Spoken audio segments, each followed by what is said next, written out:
Hello class 10th, we are doing the revision of biology. उसमें हम आज 4th chapter start करने वाले हैं। एमसीक्यू से स्टार्ट कर रहे हैं। आई होप आपने फर्स्ट 3 की रिवीजन देखी होगी। एंड मैं बार बार हर लेक्चर में ये बोल रही हूँ कि अगर आप इन क्वेश्चंस को करेंगे तो definitely you will be benefited. आप इसको इस तरीके से टेस्ट कर सकते हैं कि आपका जो एग्ज़ाम हुआ हो या प्रीवियस ईयर के जो क्वेश्चन पेपर्स हैं आपके स्कूल के सब बच्चे कलेक्ट करते हैं या बोर्ड वाले बच्चे तो रखते हैं, आप उनसे इनको मैच कर लीजिए तो obviously you will find every answer to that particular question. इस चैप्टर के जितने भी क्वेश्चन हैं आपको सब यहाँ पे कवर्ड मिलेंगे। So this is a very big proof, है ना। तो चलिए स्टार्ट करते हैं। फर्स्ट एमसीक्यू है, in tall trees maximum amount of water loss occurs through. सबसे ज़्यादा जो ट्रांसपिरेशन होती है वो किसके थ्रू होती है? देखिए, सबसे ज़्यादा जो ट्रांसपिरेशन होती है वो स्टोमेटा के थ्रू होती है, नंबर 1। उसके बाद लेंटिसेल्स के थ्रू होती है जो हम लेंटिकुलर ट्रांसपिरेशन बोलते हैं जिसको, और थर्ड जो है that is through cuticular transpiration. तो आपका जो आंसर हो जाएगा that will be a option, stomatal transpiration सबसे ज़्यादा रिस्पॉन्सिबल है वाटर लॉस के लिए।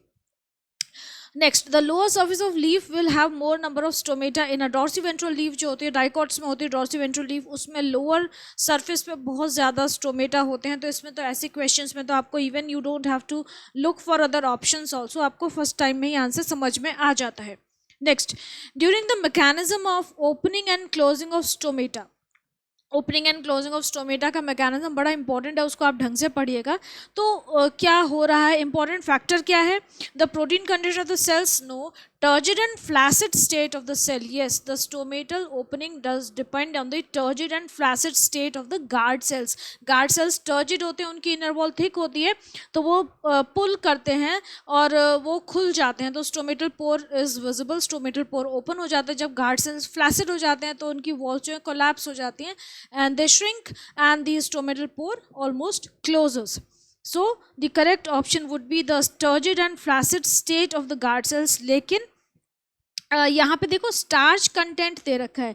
अगर यहाँ पे अगर स्टार्च की जगह शुगर दे रखा होता ना तो शुगर कंटेंट भी रेगुलेट करता है guard opening and closing of guard sales को, और presence of chloroplast indirectly affect करते हैं। तो बेस्ट ऑप्शन आपका बी है। Next, which one of the following will not directly affect transpiration. Transpiration की जब हम रेट पढ़ेंगे ना तो आपको डायरेक्टली और इनडायरेक्टली काफ़ी फैक्टर्स पे ध्यान देना पड़ेगा। तो यहाँ पे ये कह रहे हैं कि डायरेक्टली कौन सा फैक्टर अफेक्ट नहीं करेगा, इनडायरेक्टली तो काफ़ी सारे फैक्टर्स इन्फ्लुएंस करते हैं since everything is inter related. लेकिन डायरेक्टली देखो, टेम्परेचर डायरेक्टली अफेक्ट्स, टेम्परेचर की वजह से रेट ऑफ ट्रांसपिरेशन बढ़ जाता है, it is directly proportional. Light की वजह से भी इंक्रीज होता है, again directly proportional. Wind speed again directly proportional. ये तीनों चीज़ें जो पहले 3 फैक्टर्स हैं ये इंक्रीज होते हैं तो रेट ऑफ ट्रांसपिरेशन इंक्रीज होता है। Chlorophyll content of leaves directly doesn't affect the rate of transpiration, तो आपका जो डी वाला ऑप्शन है वो करेक्ट हो जाएगा। Next, in which condition of the day amongst the following the transpiration will be maximum. Maximum किस कंडीशन में होगी? Hot, dry, windy. अगेन हमारा पहला ऑप्शन ही करेक्ट है, हमें और पढ़ने की ज़रूरत ही नहीं है। हॉट दिन होगा, पूरी गर्मी होगी, ड्राइनेस होगी एटमॉस्फेयर में और हवा भी चल रही होगी तो रेट ऑफ ट्रांसपिरेशन मैक्सिमम होगा। लेकिन आप फिर भी बाकी पढ़ लीजिए। Hot and humid, humidity doesn't favour transpiration. Humid and cool, again humidity doesn't favour. Humid and windy, तो obviously the first option is correct. Rate of transpiration increases with an increase in, अब किससे increase हो रही है ये? CO2 concentration से नहीं, CO2 concentration तो एडवर्सली अफेक्ट करता है, कुछ हद तक करता है, कुछ हद तक सपोर्ट करता है क्योंकि CO2 की वजह से फोटोसिंथेसिस होता है, फोटोसिंथेसिस की वजह से शुगर सिंथेसाइज होती है, शुगर जो है वो ऑस्मोटिकली एक्टिव होती है। It also causes the opening of guard sales. तो जैसे कि हमने अभी बोला ना कि इनडायरेक्टली बहुत सारे फैक्टर्स अफेक्ट करते हैं, जैसे यहाँ पे था क्लोरोफिल कंटेंट इनडायरेक्टली अफेक्ट करता है। कैसे अफेक्ट करता है? क्योंकि फोटोसिंथेसिस होता है उसकी वजह से और शुगर जो है प्रोड्यूस होती है। तो CO2 कॉन्सेंट्रेशन नहीं, एटमॉस्फेरिक ह्यूमिडिटी से तो डिक्रीज होती है। रूट शूट रेशो भी अफेक्ट करता है, लेकिन इट अफेक्ट्स मोर, वो भी करता है, लेकिन अभी यहाँ पे जो सबसे क्लियर जो आंसर है दैट इज टेम्परेचर। टेम्परेचर जो है वो इंक्रीज होता है तो obviously the rate of transpiration also increases. जितनी ज़्यादा हीट होगी उतना ज़्यादा वाटर इवेपोरेट होगा। आसपास लीफ के वाटर कलेक्ट नहीं होगा ना, वहाँ से रिमूव हो जाएगा तो और ज़्यादा इवेपोरेशन होगी, water will be more water will be release as water vapour. Which of the following conditions suit for the maximum transpiration pull? अब maximum transpiration pull होना है मतलब जो हमारी रूट्स हैं वो वाटर को absorb करें और जाइलम उसको बहुत जल्दी पुल करे, तो वो कौन सी कंडीशन है? Open stomata, dry atmosphere, moist soil. Yes, ये सब तो हमें चाहिए. ओपन स्टोमेटा होंगे तो ट्रांसपिरेशन ज़्यादा होगी, इसीलिए ज़्यादा रूट प्रेशर, ज़्यादा जो है सक्शन प्रेशर बनेगा. Dry atmosphere again it favours, क्योंकि जितना ड्राई होगा एटमॉस्फेयर उतना ज़्यादा पानी इवेपोरेट हो जाएगा.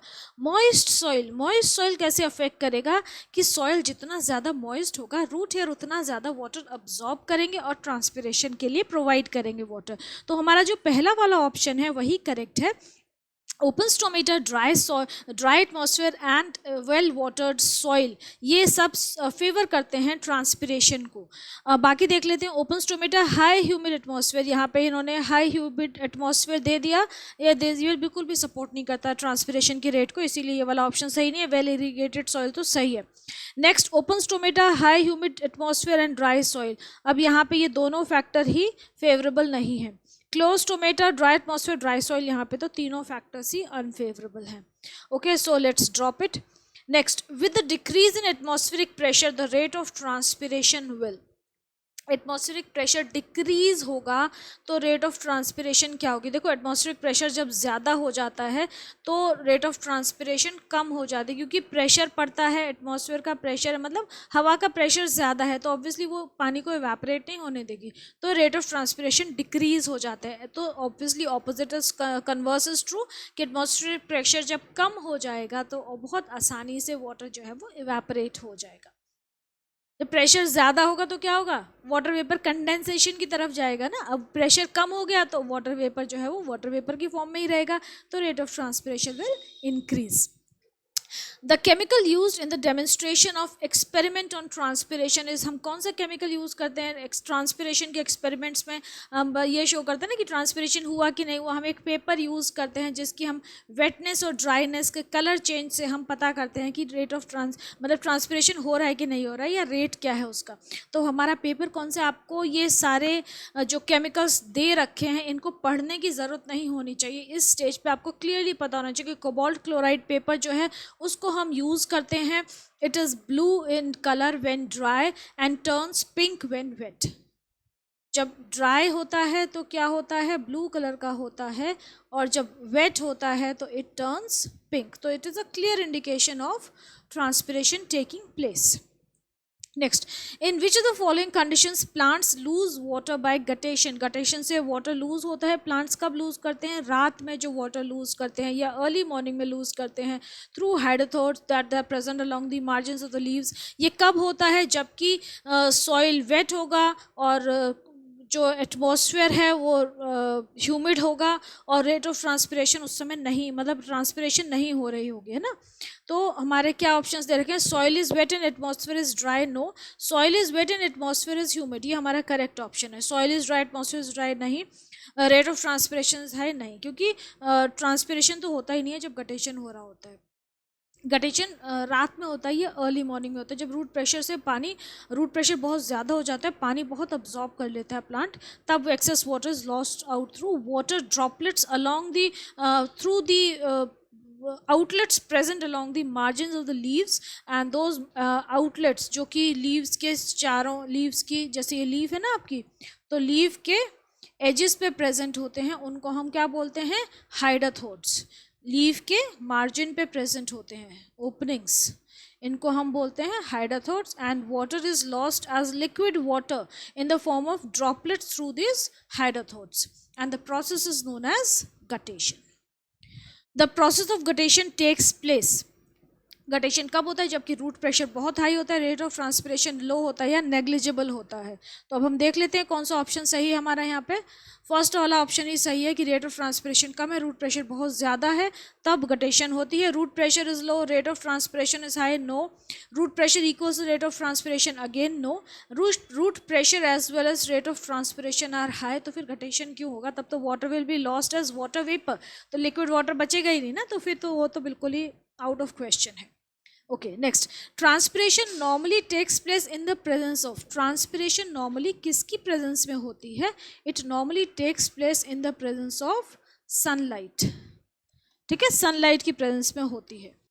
Next, 95% of the total transpiration takes place through, जो ट्रांसपिरेशन का जो मेजर परसेंटेज है it takes place through stomata, सबसे ज़्यादा स्टोमेटल ट्रांसपिरेशन होती है। नंबर 2 जो होती है वो लेंटिसल्स के थ्रू होती है, लेंटिकुलर ट्रांसपिरेशन, और सबसे कम जो होती है वो क्यूटिकल्स के थ्रू होती है, cuticular transpiration. Plants become cool as a result of transpiration, है ना, इवेपोरेशन ऑफ वाटर होता है, that is why the plants become cool. Dash is used to measure the rate of transpiration. Potometer use करते हैं हम, instrument is, और उसमें भी गेनोंग्स पोटोमीटर जो है वो सबसे अप्रोप्रिएट ऑप्शन लगता है। स्टोमेटा 2 डिफरेंट शेप्स के होते हैं। कौन कौन सी शेप होती है? एक तो किडनी शेप्ड होते हैं स्टोमेटा। एक्चुअली स्टोमेटा की शेप किस पे डिपेंड करती है? जो गार्ड सेल्स हैं उन पर किडनी शेप्ड होते हैं, और दूसरे डम्ब बेल शेप्ड होते हैं, ठीक है। डम्बेल समझते हो, जो वेट्स करते हैं ना, वो डम्बेल होता है। Next is guard cells become dash when they gain water and become dash when they lose water. तो when they gain water they become turgid, and when they lose water they become flaccid, FLACCID यहाँ लिख देते हो, है ना। Okay, flaccid means shrunken, limp, या आप श्रंकन भी लिख सकते हैं। ये सारे जो वर्ड्स हैं they refer to the same meaning. Next, transpiration helps in creating dash force and in eliminating excess dash. तो सक्शन फोर्स क्रिएट होती है ट्रांसपिरेशन की वजह से, वैक्यूम सक्शन, है ना, सक करता है वाटर प्लांट, और एक्सेस वाटर को एलिमिनेट करता है।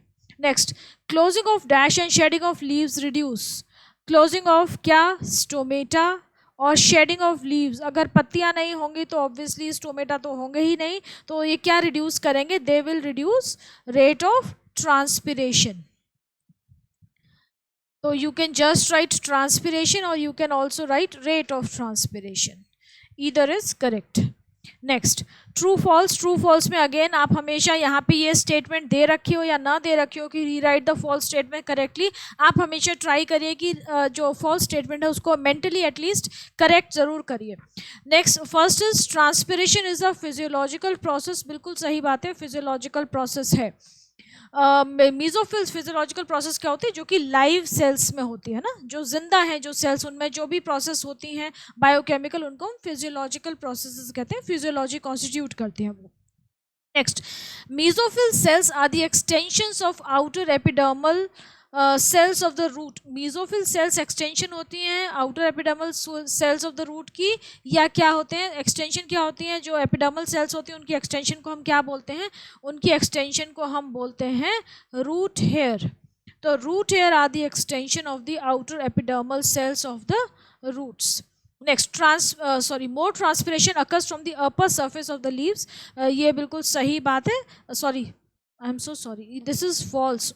Less transpiration occurs through the upper surface of the leaf. Leaf के जो lower surface होता है वहाँ पे ज़्यादा स्टोमेटा होते हैं, तो more transpiration occurs through the lower surface. तो या तो आप यहाँ पे ये करेक्ट कर लीजिए कि less transpiration occurs from the upper surface, या फिर आप more को ऐसी रहने दीजिए, तो more की यहाँ पे आप क्या कर देंगे? अगर more को सेम रहने देंगे, more transpiration occurs from the, तो upper की जगह यहाँ पे आप lower कर दीजिए।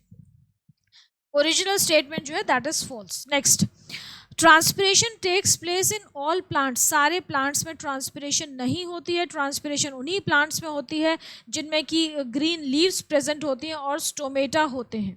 Next, the pH of the guard sales increasing during day time. Guard cells की पीएच दिन में बढ़ जाती है, यस बढ़ जाती है, बिल्कुल सही बात है, क्योंकि वो ऑस्मोटिकली एक्टिव हो जाते हैं, शुगर सिंथेसाइज होती है। Next, plants utilise the total amount of water absorbed by them. अब ये थोड़ा सा ट्रिकी स्टेटमेंट है, दे यूटिलाइज नहीं करते हैं, दे गिव आउट, है ना, they give out the water as transpiration, लेकिन फिर उसको भी हम ये कह सकते हैं कि प्लांट्स इनडायरेक्टली उसे यूटिलाइज करें, क्योंकि ट्रांसपिरेशन की वजह से प्लांट्स को बहुत सारे फायदे होते हैं, कंडक्शन होता है, और सेल्स जो हैं सारे के सारे वो टर्जिड स्टेट में रहते हैं, उनकी जो जो जाइलम वेसल्स हैं वो स्ट्रेट रहती हैं, इरेक्ट रहती हैं, अपनी शेप मेंटेन करती हैं. तो yes we can say that plants do utilise the total amount of water absorb by them. मतलब वो they give out water as water vapour in the form of transpiration, but indirectly it is also helping them, so we can say that yes they do utilize. Next, the cobalt chloride paper when exposed to moisture turns into black color. Cobalt chloride क्या होता है? CaCO2. It is a blue colored paper. When exposed to moisture it turns into pink color. Black नहीं होता है, pink हो जाता है. Lenticular transpiration takes place during day time only. No, this is incorrect. Lenticular transpiration मतलब lenticels के through जो transpiration होती है वो दिन रात पूरे 24 घंटे होती है. तो it takes place through out 24 hours, पूरे दिन और रात हर समय होती है. तो आप या तो ऐसे कर दीजिए कि lenticular transpiration takes place during the whole day, या ड्यूरिंग द होल डे कर दीजिए, है ना. या फिर आप ऐसे कर सकते हैं कि ये वाला वर्ड अगर आपको चेंज करना है कि dash transpiration takes place during day time only, तो आप यहाँ पे स्टोमेटा लिख सकते हैं कि stomatal transpiration takes place during day time only. Next, wind velocity affects the process of transpiration. Yes, wind velocity के हिसाब से रेट ऑफ ट्रांसपिरेशन चेंज होता है. It is directly proportional to the rate of transpiration. जितनी ज़्यादा wind velocity होगी उतना ज़्यादा रेट ऑफ ट्रांसपिरेशन होता है. Okay, then next is matching. Kidney shaped क्या होते हैं? किडनी शेप्ड आपके गार्ड सेल्स होते हैं. मीजोफिल सेल्स कहाँ पे होते हैं? मीजोफिल सेल्स जो हैं वो लीव्स में प्रेजेंट होते हैं. संकन स्टोमेटा कहाँ होते हैं? संकन स्टोमेटा हमारे ऐसे प्लांट्स में होते हैं, मेजली ज़ेरोफाइट्स में होते हैं, जो कि ट्रांसपिरेशन की रेट को बहुत बहुत कम करते हैं, रिड्यूस करते हैं. तो नीरियम हो गया. Next is epidermal hair. कहाँ होते हैं एपिडर्मल हेयर? कुकुरबिट्स में होते हैं. Next, again match the following columns. Column 1 and 2. Transpiration क्या है? Transpiration is the water loss in the form of water vapour from the aerial parts of the plant. Evaporation क्या है? Loss of water as water vapour from the surface of water bodies. Guttation क्या होता है? Guttation takes place through hydathodes. Loss of water as liquid water. Stomata is present in green leaves. Okay, now we come on to the 1 mark question. Give the biological or the technical term for the permanently open structures seen on the bark of old and woody stems. कौन से ऐसे open structures हैं जो कि 24 घंटे 24 hours open रहते हैं, जिनके थ्रू water is lost, मतलब transpiration होती है, water is lost as water vapor. So those are the lenticels. और जो transpiration होती है वी कॉल इट, क्या बोलते हैं उसको? हम बोलते हैं लेंटिक्यूलर ट्रांसपिरेशन. और लेंटिक्यूलर ट्रांसपिरेशन जो है इट इज सेकंड. सबसे ज़्यादा रेट ऑफ ट्रांसपिरेशन होता है स्टोमेटल ट्रांसपिरेशन, फिर लेंटिक्यूलर, third is cuticular. State the function of lenticels. तो लेंटिसल्स का फंक्शन वही हो जाएगा कि they help in transpiration. Location woody stems में होते हैं और रेस्पिरेटरी गैसेस के एक्सचेंज में भी हेल्प करते हैं और ट्रांसपिरेशन में भी हेल्प करते हैं. गार्ड सेल्स का मेन फंक्शन क्या है? Guard cells help in regulation of opening and closing of stomata.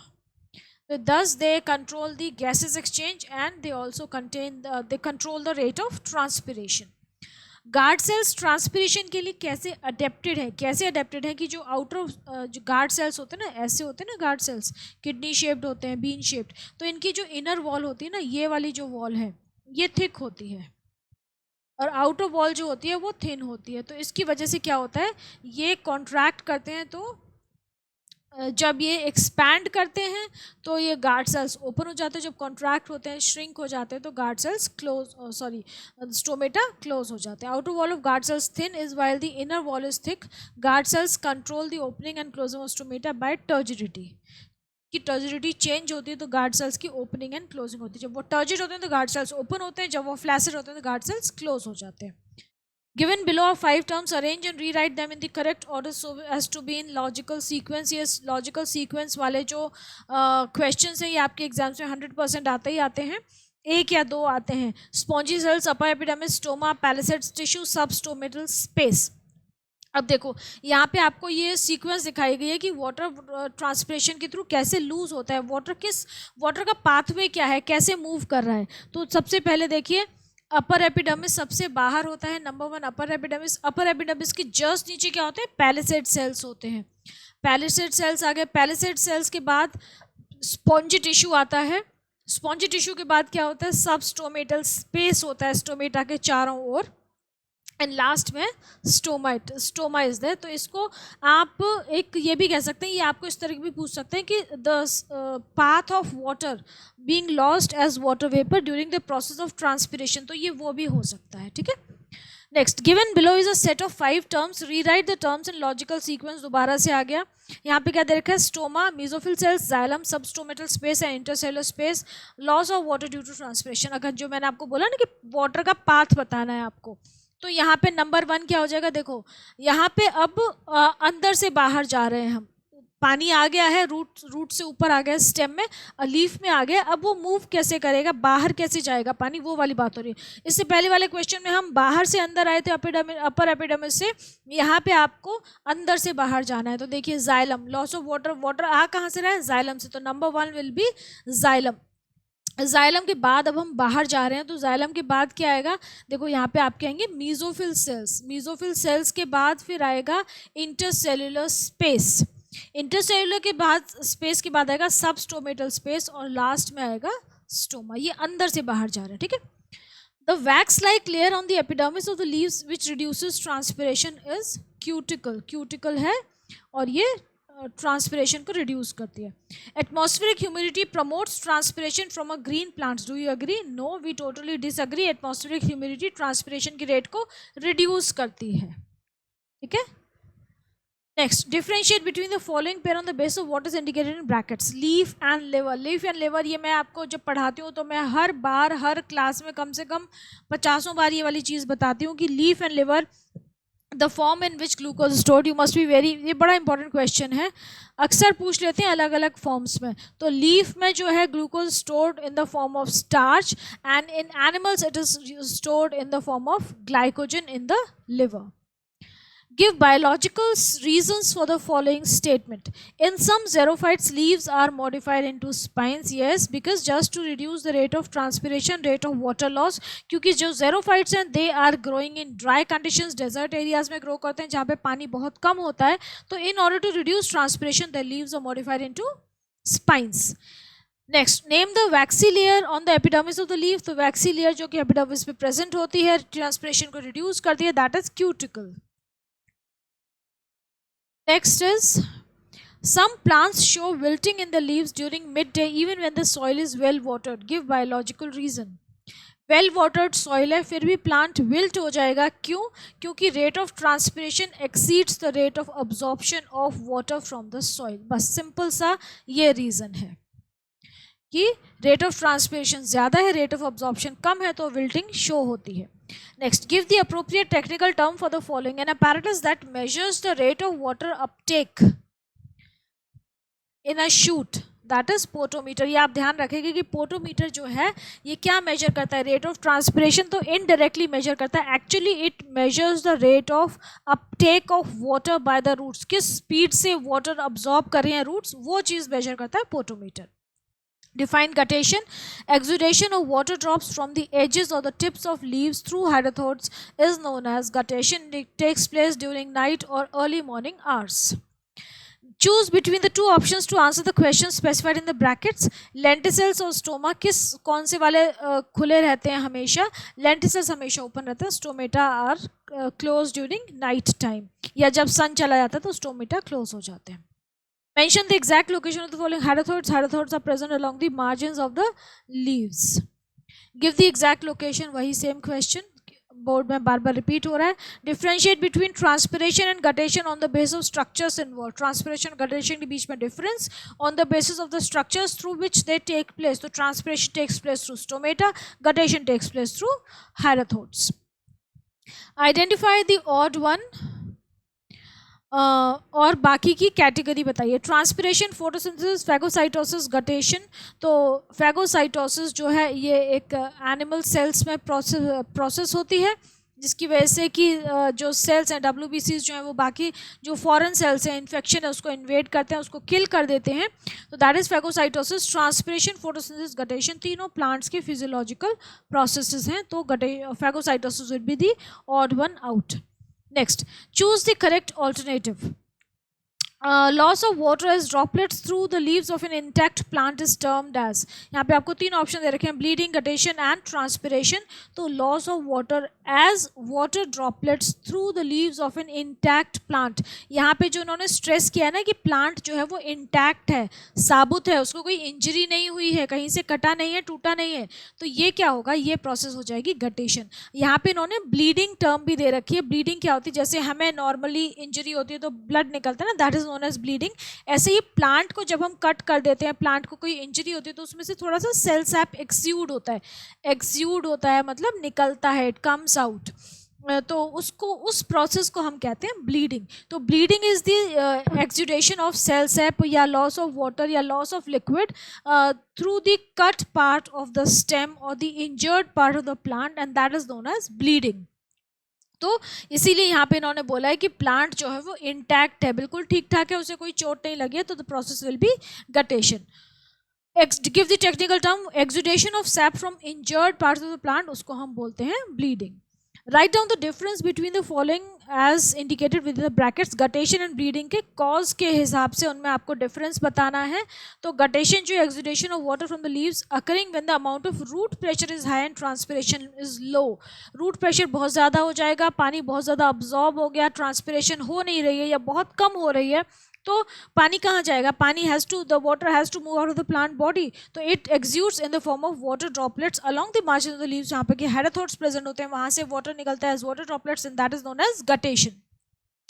Bleeding क्या होता है, bleeding is the exudation of cell sap from the injured part of the plant and that is also due to increased root pressure. इसके बाद हम आगे 2 marks questions पे। 2 marks questions आपके, first है transpiration is a necessary evil, explain. ये आपके 2 marks में ये क्वेश्चन अक्सर आ जाता है बोर्ड में कि ट्रांसपिरेशन क्यों ज़रूरी है, कमेंट करिए इस पर। और इविल भी है, ज़रूरी भी है, बुरा भी है प्लांट के लिए। तो ज़रूरी क्यों है, because it controls the rate of water evaporation, helps in absorption of minerals and regulates the temperature. उसके अलावा ये एक पुल क्रिएट करता है जिसकी वजह से water is transported to the tips of tall trees, so it plays a very important role in transportation of water, है ना। ट्रांसपोर्टेशन मतलब अब्जॉर्प्शन तो हुआ, लेकिन ट्रांसपोर्टेशन में भी बहुत हेल्प कर रहा है, transportation of water and minerals. मतलब इसको हम एक और टर्म यूज़ करते हैं इसके लिए, हम क्या बोल सकते हैं इसको, ascent of sap. Ascent of sap में ट्रांसपिरेशन बहुत ज़्यादा ज़रूरी है। अब डिसएडवांटेजेस क्यों है, क्योंकि भाई ये बहुत सारी एनर्जी वेस्ट होती है, वाटर डेफिशिएंसी हो जाती है, पानी लूज करता रहता है water plant as water vapour, तो वाटर की डेफिशिएंसी हो जाती है, लीव्स में विल्टिंग होती है, जो मेटाबॉलिक प्रोसेस है उनका रेट स्लो हो जाता है, फोटोसिंथेसिस का रेट स्लो हो जाता है, ग्रोथ इफेक्ट होती है। तो ज़रूरी भी है और इससे प्रॉब्लम्स भी होते हैं, that is why we call it a necessary evil. बड़ा इंपॉर्टेंट ये फ्रेज है जिसको कि आपका रीज़न उसका पता होना चाहिए आपको। How does root shoot ratio affect the rate of transpiration. Root shoot ratio आपने पहली बार सुना होगा। रूट शूट रेशियो ट्रांसपिरेशन को कैसे अफेक्ट करता है, रूट अपॉन शूट, मतलब रूट्स ज़्यादा हैं तो ट्रांसपिरेशन कम होगा, कि रूट्स कम है तो ट्रांसपिरेशन कम होगा। रूट्स जितनी ज़्यादा होंगी उतना ज़्यादा वाटर अब्जॉर्प्शन होगा, तो क्या होगा, लो रूट शूट रेशियो होगा तो रेट ऑफ ट्रांसपिरेशन कम हो जाएगा, हाई रूट शूट रेशियो होगा तो रेट ऑफ ट्रांसपिरेशन इंक्रीज होगा। Next, some desert plants have sunken stomata on their leaves justified। Desert plants में sunken stomata होते हैं। बेस्ट एग्जांपल इज नीरियम जो है। डेजर्ट प्लांट्स को हम क्या बोलते हैं, वी कॉल देम ज़ेरोफाइट्स। आपको ये टेक्निकल टर्म्स ज़रूर पता होने चाहिए। तो ज़ेरोफाइट्स में नीरियम एग्जांपल है उसका बेस्ट। तो sunken stomata क्यों होते हैं, ताकि वाटर वेपर कम लूज हो, water in the form of water vapour is lost, reduced हो जाता है उसका लॉस जो है ना। बेसिकली ये क्या करते हैं sunken stomata, they reduce the loss of water through transpiration. तो ट्रांसपिरेशन रेट को कम करने के लिए, कर्टेल करने के लिए, कर्टेल करना मतलब कंट्रोल करना, स्लो डाउन करना, गलत स्पेलिंग है ना, कंट्रोल करना या स्लो डाउन करना, ठीक है, स्लो डाउन करना, कर्टेल करना, कंट्रोल करना, वो काम करते हैं ये। Next, on a bright sunny day, the leaves of certain plants roll up elaborate. Bright sunny day में कुछ plants की leaves जो हैं वो roll up हो जाती हैं. क्यों? क्योंकि rate of transpiration बहुत ज़्यादा हो जाता है, उससे plants की leaves wilt करने लगती हैं, कम water absorb हो रहा है, जितना water absorb हो रहा है उससे ज़्यादा water lose कर रहा है plant through the process of transpiration. तो leaves roll up हो जाती हैं और ये एक method भी है plant के लिए, क्योंकि जब रोल अप हो जाएंगे तो स्टोमेटा उसके कवर हो जाएंगे, एक्सपोज नहीं होंगे, तो it will not lose water through transpiration. तो ये डिफेंस मैकेनिज्म की तरह भी काम करता है. तो on a bright sunny day the rate of transpiration is high. This leads to excess of loss of water from the leaves and that water is not compensated by water from the roots. मतलब जो rate of water absorption है root से वो कम है. तो as a result the guard cells and other leaves of the leaf they become flaccid and the leaves roll up. This is also kind of defense mechanism which prevents further water loss from the plant. Next is explain how the rate of transpiration is affected on a windy day. Windy day में rate of transpiration क्या होता है? Enhance होता है, increase होता है, क्योंकि wind चल रही है, हवा चल रही है, तो जो water evaporate हो रहा है as water vapor उसको उड़ा के ले जाती है. और लीफ के चारों ओर का जो एरिया है, जो क्लाइमेट है, वो क्लीन हो जाता है. लीफ के चारों ओर सरफेस जो एरिया है वो that is devoid of water vapour, तो और ज़्यादा रेट ऑफ ट्रांसपिरेशन होता है. तो लीव्स जो हैं they do not gate saturated with water vapour, उनके आसपास का जो एनवायरनमेंट है वो ड्राई हो जाता है. फॉगी डे में क्या होता है? फॉगी डे में फॉग इकट्ठा होता है, तो मॉइस्चर इकट्ठा होता है, लीव्स के चारों ओर मॉइस्चर रहता है, तो वाटर का जो इवेपोरेशन है वो उतना नहीं हो पाता है. So the area outside the leaf is saturated with water, so water vapor from the leaves is removed very very slowly, thereby reducing the rate of transpiration. Next, differentiate between evaporation and guttation. Evaporation and guttation के difference आपसे पूछे हैं. तो evaporation is a physical process because of loss of water in the form of water vapor during without incorporation of living cells. मतलब physical process है and it occurs during day या it occurs during जब temperature ज़्यादा होगा. Whereas guttation is loss of water in the form of water droplets along the margin of the leaves. It occurs during night और early morning hours and it is a physiological process. जैसे हमने यहाँ पे लिखा ना, it is a physical process, क्योंकि वो non living जगह पे हो रही है. तो this is a physiological process, क्योंकि लिविंग सेल्स में होती है, लिविंग प्लांट्स में हो रही है, तो it is a physiological process. So we have done the first 43 questions. Let us stop our video here, क्योंकि फिर बहुत लंबा हो जाएगा. Will be continuing the next questions in the next part of the video. Take care. इनको समझिए, देखिए आपको कॉन्सेप्ट क्लियर हो रहा है कि नहीं हो रहा है, आपको हेल्प हो रही है कि नहीं हो रही है. And do continue with the next lecture. और अपनी हेल्थ का ख्याल रखिए, पढ़ाई करती रहिए रेगुलरली. Take care.